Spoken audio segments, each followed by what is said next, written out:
when you see the law enforcement, the court system, and everything else being exercised against him, it is something that black folks throughout this nation can relate to with some of our historic, iconic figures. We've seen that happen throughout society. So no matter what race, what ethnicity you may emanate from, we relate to you when you're suffering like that, because we know we have. I told y'all, the Knicks start winning, their fans start talking crazy.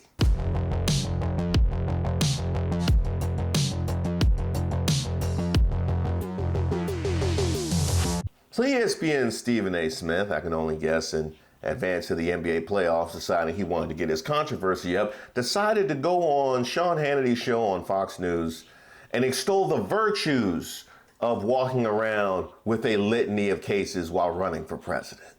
That you're scared you can't beat them on the issues and the merits. Here now with more. ESPN host, the one, the only, he hates to admit he's a friend of mine. You can admit it. Just say it. My friend Stephen A. Smith is here. Of course we're friends, man. And when I think about Donald Trump, I think about this case in New York. I mean, I'm looking at the Democrats right now, and again, primarily I have voted Democrat throughout my life, but I'm utterly disgusted with what I'm seeing, because it seems to me that they're trying to use the law and the courts. They've clearly politicized this thing with Donald Trump because they can't come up with a strategy to offset the momentum he's clearly gained. In at least 5 polls, he's up.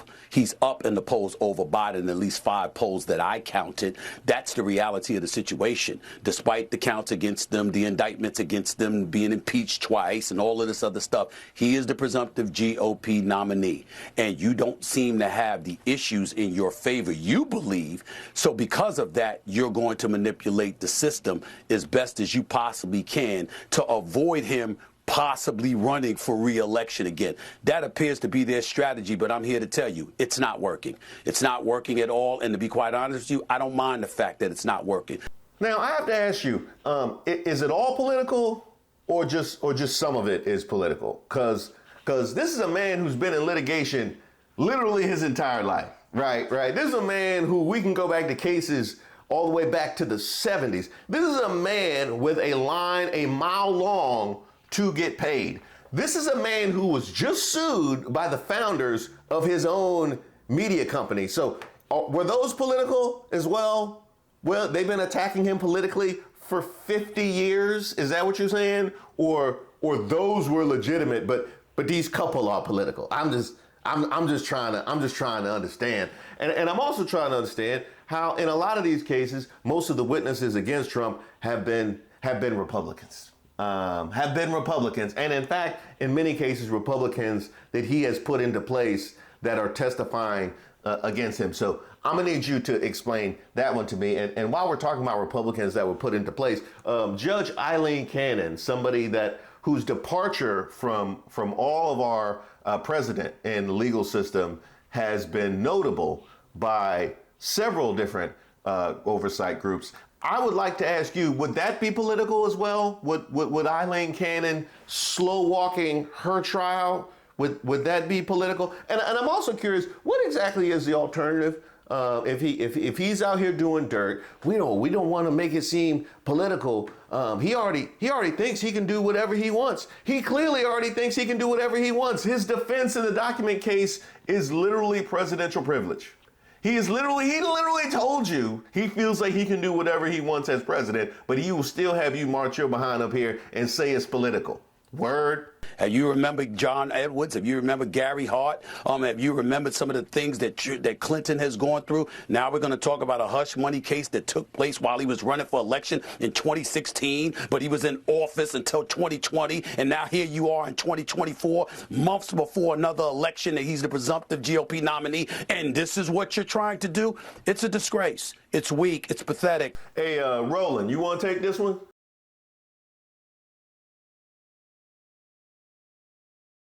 And you don't think this would have been an issue for Clinton if he could run for a 3rd term? Hell, it was an issue for Hillary in 2016, and she didn't even do it. Let me ask you this.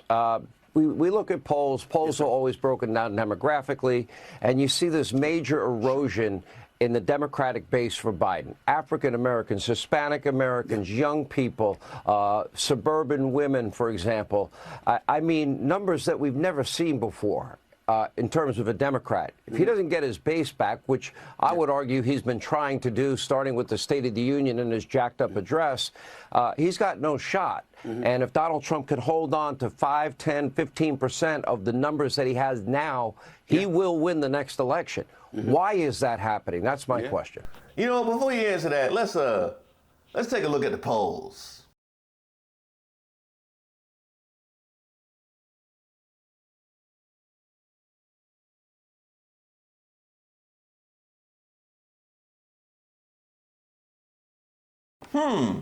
That is odd. That is not the rhetoric I have seen on Fox News. Imagine that. Well, first of all, the streets don't seem safe, and people want safety. We can sit up there and lament, quote unquote, law and order, which is what Donald Trump used to verbalize. But the fact is, the American people like law and order. We want our streets safe. We want to make sure that you've committed a crime, you get to go to jail. You don't sit up there and get arrested and you're out the same day. You don't want to assault people and you're out the same day. That's number one. The streets don't seem safe. That's, you know what? Let's look at the numbers. Okay, so new FBI data confirms previous indications that crime in the U.S. declined significantly in 2023, continuing a post-pandemic trend and belying widespread perceptions that crime is rising. The new fourth quarter numbers showed a 13% decline in murder in 2023 from 2022, a 6% decline in reported violent crime, and a 4% decline in reported property crime. That's based on data from around 13,000 law enforcement agencies, policing about 82% of the U.S. population that provided the FBI with data through December. And then again, there is that whole issue of Republicans in Congress defunding the Department of Justice. So, yeah.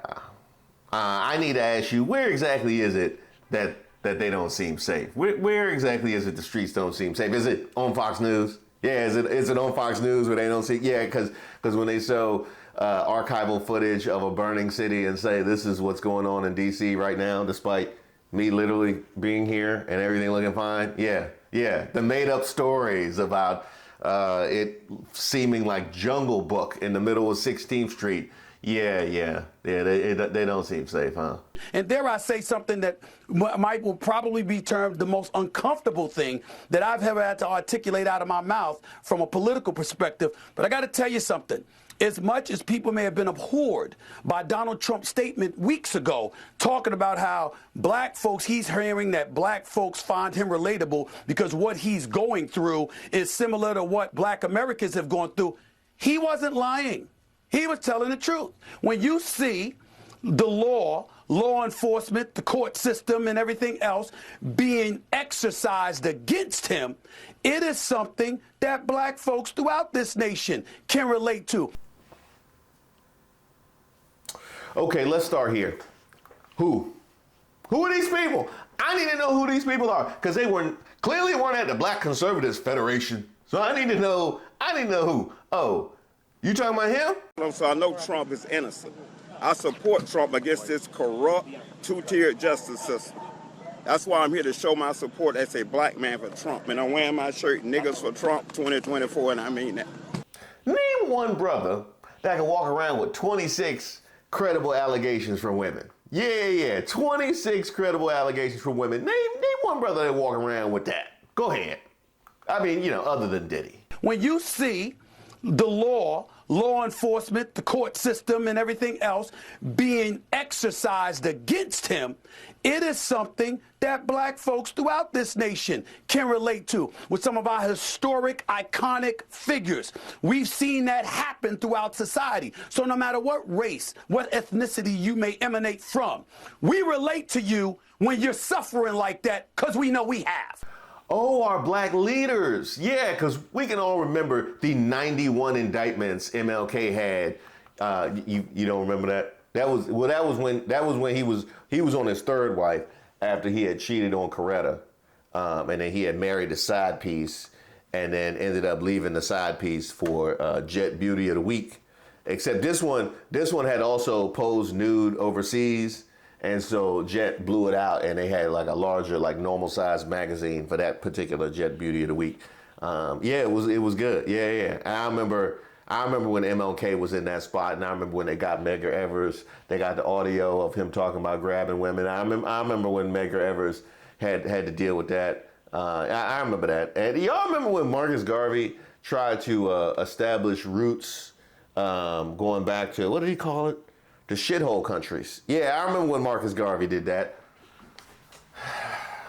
It's wild to me that this man could walk around with this many charges while running for president.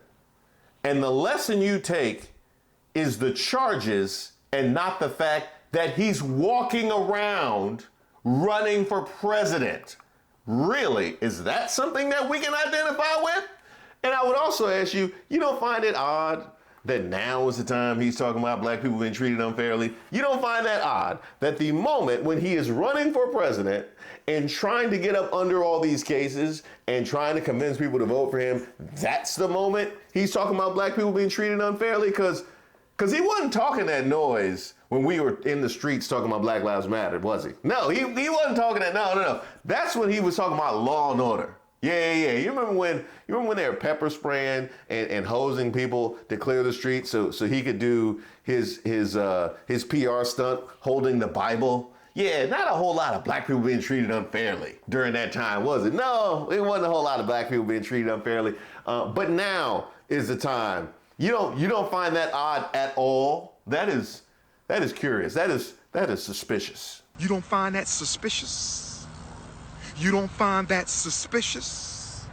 You don't find... And no, I don't want to hear about the First Step Act, because by the way, the First Step Act was a culmination of years of work on behalf of Congress, of people trying to undo the explosion of the prison population. That was work that started during the Obama administration, because we all know my man likes to put his name on other people's work. Hello, stimulus checks? Yeah. So no, yeah, spare me with that one. But it's curious. He wasn't talking this noise in the 70s when he was discriminating against black people with housing. He wasn't talking this noise in the 80s with the Central Park 5. He wasn't talking this noise in the 90s when they wouldn't have black people on the floor of the casino. He wasn't talking this noise in the 2000s when he refused to have a black accountant. He wasn't talking this noise when he was president. Now when he's running again and he needs to get out from under these cases, now is when black people are being treated unfairly. How slow can y'all possibly be? He is actually weaponizing calling things partisan. I believe I'm doing well. You know, the polls are all rigged. Of course, lately they haven't been rigged because I'm winning by so much I don't want to say it. Disregard that statement. I love the polls very much.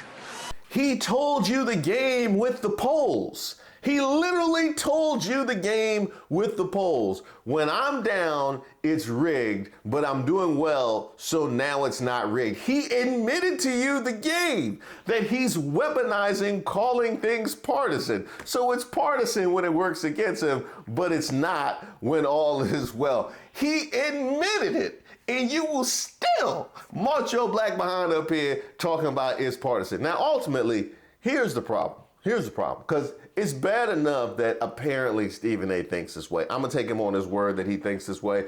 That's bad enough. But to go on Fox News and validate the garbage they pour on their audience every night about us and the way we think is unforgivable.